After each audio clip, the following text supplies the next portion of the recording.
स्वागत है आप सभी का आपकी YouTube channel all in one TT में। दोस्तों, इस वीडियो में मैं बात करने वाली हूँ सक्षमता परीक्षा 2024 जिसकी काउंसलिंग की जो घोषणा थी वो 15 अप्रैल से होने वाली थी, किंतु अब ये बताया गया है कि जून में ही लोकसभा चुनाव के पश्चात ही काउंसलिंग की प्रक्रिया हो पाएगी और उसके तत्पश्चात पोस्टिंग की जाएगी। इसी को लेकर शिक्षा विभाग ने महत्वपूर्ण सूचना जो है वो जारी किया है। तो चलिए फ्रेंड्स, बढ़ते हैं वीडियो की तरफ और जानते हैं सक्षमता परीक्षा काउंसलिंग योगदान से संबंधित जो सूचना निकल कर आई है शिक्षा विभाग की तरफ से, उसकी संपूर्ण जानकारी। उससे पहले जो इस चैनल पर नए विजिट कर रहे हैं वो चैनल को सब्सक्राइब कर लीजिए, बगल में बेल आइकन उसे प्रेस कर लीजिए ताकि शिक्षा विभाग से जुड़ी हुई कोई भी बड़ी छोटी अपडेट का नोटिफिकेशन सबसे पहले आपको प्राप्त हो सके।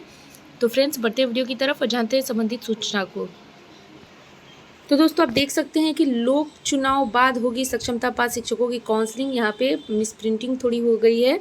काउंसलिंग को आयोग से नहीं मिली अनुमति, यानी कि जो अनुमति मिलने की बात की जा रही थी कि अनुमति लेने के बाद काउंसलिंग करा दी जाएगी, तो अनुमति नहीं मिल पाई है। राज्य में सक्षमता परीक्षा में उत्तीर्ण होने वाले 1,87,615 नियोजित शिक्षकों की काउंसलिंग अब लोकसभा चुनाव के बाद होगी।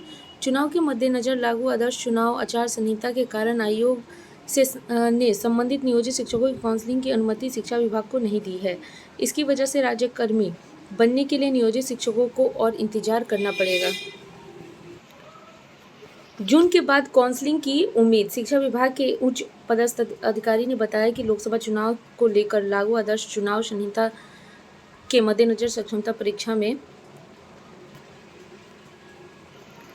उत्तीर्ण नियोजित शिक्षकों की काउंसलिंग के लिए राज्य निर्वाचन कार्यालय को प्रस्ताव भेजकर अनुमति मांगी गई थी, लेकिन काउंसलिंग कराने की अनुमति नहीं मिली। इस प्रकार अब आदर्श चुनाव आचार संहिता खत्म होने के बाद संबंधित शिक्षकों की काउंसलिंग की उम्मीद है ये जून के बाद ही संभव है, क्योंकि 1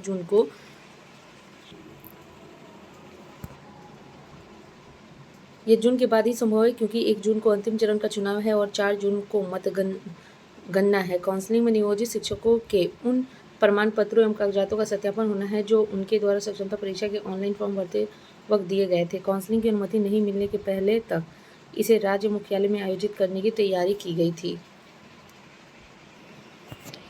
योगदान की तिथि से नियोजित शिक्षक बनेंगे विशिष्ट अध्यापक। सक्षमता परीक्षा में 1ली से 5वीं कक्षा के 1,39,010 नियोजित शिक्षक उत्तीर्ण हुए हैं।